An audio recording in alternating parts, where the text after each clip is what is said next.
refuse to not be first. Do we do enough? Well, I never shut up about it. It must have been about 16, 17. We nicked their guilt rings. Right, the bouncer's guilt ring. This is no good for me. That's the reality. If you want the honest truth, and I see it every day. Razaban IFL TV proudly sponsored by Everlast. With me, as always, delighted, the knowledge Spencer Fearon. Spence, good to see you. How are we doing? I'm really good. Even better for speaking to you, Raz. I pray everything's good your end. I pray that you had a really, really good, bank holiday. Absolutely. No, it was great. We spent a bit of time in Birmingham, Buatsi show, but back home now for a couple of days before we go again. Let's start off overseas today, Spence. We saw arguably one of the top fighters in the world in Saul Canelo Alvarez taking on Britain's very own John Ryder. A gutsy, brave performance. A fighter showing us exactly how you leave it all in the ring. Everyone thought John was out in those early rounds, and he went on to win a couple of more rounds, but ultimately he's faced one of the great fighters of our generation. Just your overall assessment on Canelo and John Ryder. Forget about Canelo. Canelo does Canelo, right? Canelo's a great fighter. Over the last decade, he's been a top 5 pound for pound easy, right? Let's talk about John Ryder. And let's give John Ryder all the credit in the world for getting busted up, getting bruised up, and nobody would have complained if Tony Sims would have pulled him out after 8 rounds. Nobody would have complained if John Ryder, after taking some horrible, sickening body shots, hard shots to the nose, which broke his nose. It was bleeding, and then the blood was curdling, and he was swallowing his own blood as well, and he carried on fighting. John Ryder is the epitome of true British grit. And that guy, nothing but praise and admiration for him. Someone who's taken his lumps and his bumps, and he could have easily quit, right? Where we've seen other people in their corners are making excuses for him. No, this man, John Ryder, did none of those things, right? John Ryder is the epitome of bulldog spirit. Seriously, right? And he should re-nickname himself now and stop being called the gorilla and be called the bulldog, because what I saw on the weekend was incredible. And props to John Ryder. I've known him for years. Really, really good guy. Really nice human being. Last time I saw him was at the Creed premiere. He was at the Creed premiere as well. So, I mean, big up John Ryder, man. That was amazing. Like, I had a feeling, like me and Tunde was going on this. I said, Tunde, I got a feeling this fight could go points. And like Tunde was like, yeah, but 6 rounds. And no one would have complained if it went 6 rounds. So props to John Ryder. Incredible performance. There's a lot to go through, but just a question on Canelo, Spence. I mean, I'm trying to think of the right way to ask this question, but is he coming towards the end of his career? Did you see signs of that? I heard John Ryder say that, he believes that John Ryder was saying that he believes that Canelo's past his peak. I think John Ryder is saying that he's showing amazing humility, right? Because I saw John Ryder do some very smart tactical stuff in there, especially from his southpaw position, like how he would pivot over on his right leg, spin his body, throw a left uppercut, right hook. John Ryder did some really, really good stuff in there, really good stuff. No, I don't think Canelo's coming to his end. I don't. I think John Ryder's actually put himself down by saying that. I think John Ryder just acquitted himself brilliantly, where other people have been in those situations and being stopped, right? Or they've really got into their show. We saw, like, a lot of people was trying to accuse Billy Joe Saunders of quitting. A lot of people said, like, Callum Smith went into his show after the body attack by Canelo. I don't think John Ryder should, and John Ryder has lost to both of those guys, right? John Ryder has been he's been a little bit too humble. No, I don't believe that Canelo's is on the slide at all. I don't. What I saw on the weekend, I just saw like he was in with a very, very tough guy. And that's what happens when he's in there with tough guys. They usually go late, they usually go points. John Ryder acquitted himself far better than so many guys who have been in there with Canelo. So, like I said, I don't think Canelo's on the slide at all. Moving back over here to the UK, we saw Joshua Buatsi return to the ring after a long absence, obviously teaming up with Sky again and making his debut with boxer Ben Shalom. When I spoke to him afterwards, I asked him if he was disappointed with his win and victory, and he wasn't disappointed because ultimately he got the win. But had the knockout come, he goes, "Yeah, I would have loved to have got the knockout." Is that fair? I'm gonna keep this thing 100, right? And if I'm Ben Shalom, and if I'm the guys at Sky, yeah, over the 2 recent signings, I will be pissed off. I'm telling you as it is. Because Lawrence Okolie did not deliver in his last fight, right? And Joshua Buatsi didn't deliver on the weekend. And these are 2 men who I speak to regularly. And I mean regularly. But I've said the same thing to them, right? I said them on camera to Lawrence Okolie. I said down the phone yesterday to Joshua Buatsi, right? But what I am saying is I know that there's a lot more to come from both gentlemen. But Joshua Buatsi, that was a lackluster performance to the untrained eye. If you're trained, and as you like, I live on watching 50s and 40s fights. I live on it. That's my passion. I saw a lot of good things in them from Joshua Buatsi. I mean, a lot of good things. A lot of good things on like with the parrying was very. With the parrying, with using the 2-hand parries, and then triggering out shots. That's something that Sugar Ray Robinson used to do. I know Virgil Hunter is an avid fan of the great Sugar Ray Robinson, and Virgil Hunter also studies a lot of old school fighters. If we look at the team behind Joshua Buatsi, right?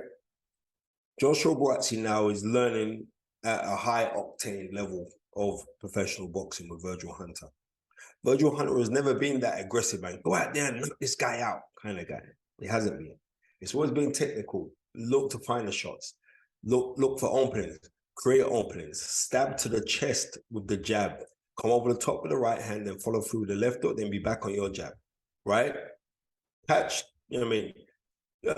Catch the right hand with your left hand, fire back with your right hand, then come out with your left hook, then push back with your jab, and then find your balance and find your stableness and your stability in your stance. This is usually how Virgil Hunter trains his fighters, and I believe that Joshua Buatsi has adapted that. But the thing that has made Joshua Buatsi so enjoyable to watch in the past is his tenacity. Right? And his brazenness to be in punching range but throw back shots. But when he does that, then someone like me will phone him and I'm going to complain. What are you doing? Taking these unnecessary shots. Every time you get punched in the head, it's one less out of your career. You know what I mean? So, but I know for certain, if I was Ben Shalom, I wouldn't be happy with that performance. And I'm saying this because I want to see better from Joshua Buatsi, right? What I've noticed with people like Joshua Buatsi, who are deeply religious, deeply spiritual, or somebody like Lawrence Okolie, who is deeply philosophical. What happens is when you get to those levels, I'm not saying that you don't want it in the boxing ring, but I know like you are serving a bigger purpose. But if you're serving a bigger purpose, then don't box. Do you get what I'm trying to say to you? Don't box. Go serve, go and help do your missionary work or something else like that. But for people who are paying to watch boxing, who are sitting down to watch boxing, who are there to be entertained, hence why Sky will break the bank to get you on their platform, right? That performance was subpar, but I understand why it is subpar. Okay, you didn't fight for a year. And Johnny Nelson was on our show yesterday on the Fighters Right and saying that guy who Joshua Buatsi was fighting did his best to survive right throughout there. He said he's never seen somebody be so animated about losing a fight. He was happy just to go the distance and get the loss. But I'm going to be real. Let's say we gave that same particular opponent to someone like Ante Yard, there'd be uproar and complaints because we'd be expecting Ante Yard to bang that guy out. And I believe that Ante Yard would have banged that guy out, right? Even Dan Aziz, who is really getting excellent momentum, right? And should never be overlooked because this guy is our British boxing's new age Marvin Hagler, and he's a throwback to the late 70s and 80s, just in how he prepares, just how he fights, and his mindset. So I'm saying, if I was Joshua Buatsi, I would say that you've done some very good things in that fight. You did some very, very good technical things, but this is an entertainment business. And if it's an entertainment business, then the people are here to be entertained. So just a couple of points that you made. Do we also have to consider that obviously both Lawrence and Joshua Buatsi have been out of the ring for a long period of time? Nobody cares about that. I'm sorry, they don't care about. But Spence, do you know this better than anybody? When you're not fighting regularly every 6 months or 5 months, it can affect performances. You know, Joshua Buatsi got in the ring after a year, Lawrence Okolie after a year almost as well. That has an effect on performance, no? Most definitely, but I'm not speaking as Spencer Fearon, your brethren, you know what I mean, or unks, right? I'm not speaking as that. I'm speaking as I have to be subjective, and I have to be subjective in the fact that that is not good enough. And I want these guys to this, because when I'm saying these things, people, oh, I'm having a go. No, because you know why? Because I want you to do better. You know what I mean? I want you to do better. And I believe that Joshua Buatsi will come and do better. But this not fighting regularly, those guys, they've had their one fight where we could blame it on that. You ain't fought in that time, right? As we know, Lawrence Okolie is out end of this month against Chris Smith. And I'm going to tell you this now. Lawrence Okolie better not make this fight go points. I'm telling you this now. He better not make this fight go points. Right? I've told him in his face, he better not. Right? You're fighting a man on his home ground as well. All he's got to do, and I'm telling you, I know exactly. Chris Smith throws 3-4 punches. Shane McGuigan, I know how Shane McGuigan changed his fighters. Very similar to Adam Booth. Very similar in their fighting styles of how they do. Right? He'll get his guys to throw jab, 1-2 hook, move off. You know what I mean? Right hand, left hook, move off. Everything's on the moving off. If they can do that and throw 3 or 4 of those clusters in each round, if Chris Briscoe could do that 3 or 4 times in each round, right? And Lawrence is plodding forward and pouring with a jab, right? And not connecting a knockout blow. He could be hitting him, but not knocking him out. I'm telling you, those rounds are going to go to Cliff Smith. I'm telling you this now, right? So Lawrence, he's under Sugar Hill, so Sugar Hill better sweeten him up. When I spoke to Lawrence on the weekend, he said, listen, I'm not going to talk too much. I've had a week or so off. I've gone back into camp. I don't have to shred a lot of weight. I've got 12 rounds under my belt. All I'm going to say is going to be violent, and I'm going to make a statement.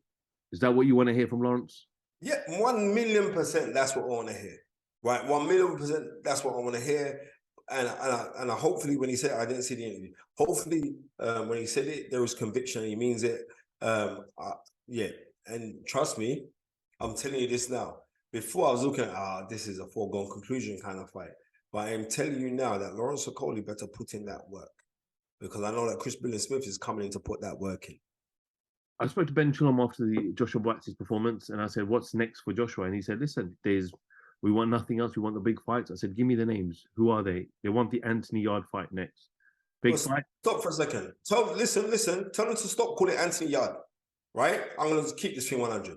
Let Joshua Buatsi build up himself to go do what he has to go and do. Let him build up himself. I know Anthony Yarde's got a comeback fight next month, I believe. Right?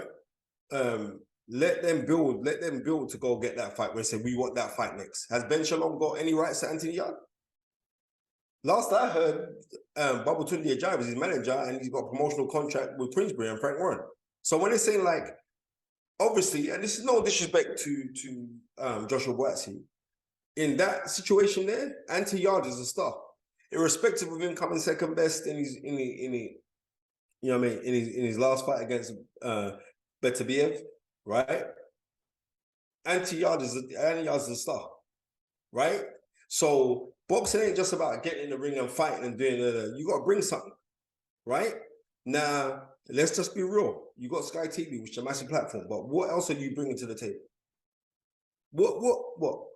Exactly. So when they say that's the fight they want next, why are they calling, this is what I'm trying to say, why are they calling Yarde's name? You got Dan Aziz as a European champion. Why you mean, what's going on there? I'm just saying. Well, to be fair, surely that would be an easier fight to make. Spence, but in fairness, Ben Shalom did also at the time mention that Dan Aziz fight is there as well. But we know as fans, we want to see those rivalries and those fights that haven't happened, that should have happened. You know, Yarde'S should have happened a while ago. And I believe that fight will happen, but know who the A side will be in that fight.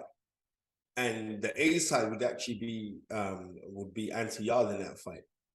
You know what I mean? Because I'm going to be real with you now. Yarde is the one that brings people talk about Yarde.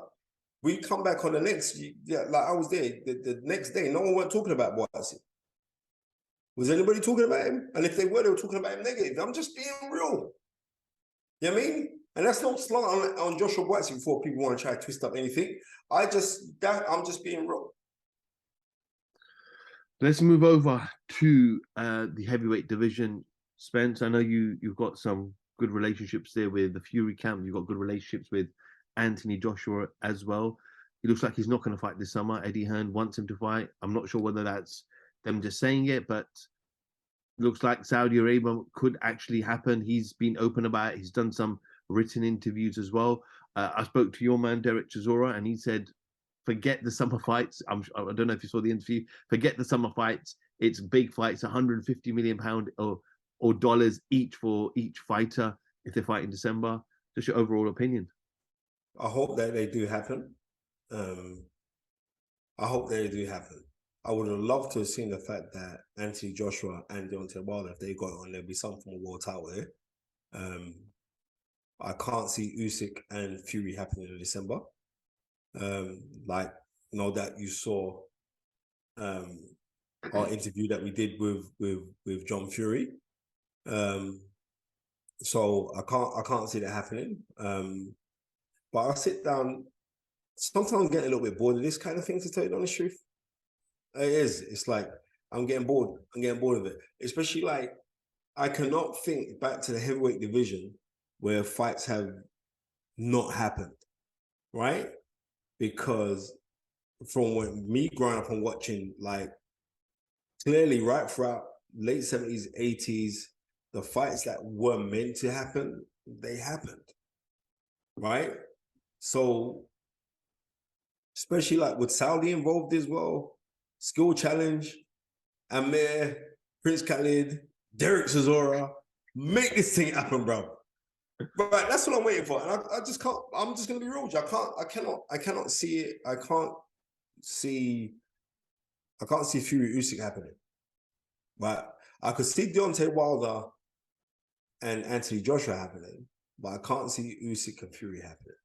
Just finally, just to end, I'm not sure if you saw the article that came out earlier this week, Thomas House, where he wrote that the best thing that Anthony Joshua can do is retire from boxing. Obviously, Thomas is a well-respected journalist, been around a long time and covered some huge fights over the last few decades. Just your reaction to that, Spence. I remember getting in trouble when I was at Sky for me accusing Thomas Hauser of being a nut job, right? I just said on IFL, right? I did. I accused him of being a nut job. Now listen to what I'm saying to you, right? I do respect Thomas Hauser. You know what I mean? He did the Muhammad Ali biography. You know what I mean? I do respect him, right? But on the same time is this. It's like you're not in a position to say that Anthony Joshua should retire. I would get it if we looked at Anthony Joshua and saw Anthony Joshua being this shop-worn, wear-down boxer who is taking unnecessary punishment and simply scraping through fights, right? He lost to Usyk, who's gonna go down as an all-time great. I'm telling you this now, right? No shame in that, right? He lost to Andy Ruiz, in which he revenged and got in the rematch. He got the revenge to become a 2-time heavyweight champion of the world. How can we turn around and tell a man like Anthony Joshua that he should retire? That's the best thing that he should do. He should retire. I think Thomas Hauser's just bored and wants something to write about. Yeah, okay. There were things in the Franklin fight that I was looking for Anthony Joshua to do. He didn't do it, right? But that's me being really, really greedy and putting a weight of expectation onside Anthony Joshua's shoulders, right? And I'm going to reiterate this again for everyone. Go, but you said if he goes 6 rounds, goes past 6, you retire. Yeah, I did say that. But that's more out of motivation, right? And like the easiest scenario I could say to you is like if Liverpool are up against Scunthorpe United, I'm expecting for Liverpool to brush them 10-0. And if they don't brush them 10-0, they should give out all of the trophies that they've got in their cabinet. Right? It didn't go there. But can I see that Anthony Joshua is actively trying to work on things? Yes, I do. Do I think that there's mental demons there and scarring there in Anthony Joshua from coming second best 2 times to Usyk? 1,000,000% I do, right? But you know what? Now, he's around killers, and sometimes he's going to take that little switch for the killer to start coming out. And I think Anthony Joshua still has an opportunity to become a world champion again. It is down to Anthony Joshua to believe that he wants to become world champion again. And as my brother from another mother, Baba Tunde Ajayi, keeps on saying, dream it, believe it, become it. It is down to Anthony Joshua to visualize, to materialize these things happening and work towards his goal. Just like the man on my t-shirt right here, sorry, my hoodie right here, the Honorable Marcus Garvey said, God and nature first made us who we are. Then out of our own creative genius, we make ourselves who we want to be, follow that great law, put God and the skies as our limit and eternity our measurement. And on that note, I'm saying to you, Raz from IFL, peace, 2 fingers, I'm out. I'm saying to Anthony Joshua, I'm saying to Joshua Buatsi, I'm saying to Lawrence Okolie, go out there and grab this thing with 2 hands. Peace, 2 fingers, I'm out. Love. Spencer Fearon, IFL TV, thank you very much. Because I refuse to not be first. Do we do enough? Well, I never shut up about it. It must have been about 16, 17. We nicked their guilt rings. Right, the bouncer's guilt ring. This is no good for me. That's the reality. If you want the honest truth, and I see it every day,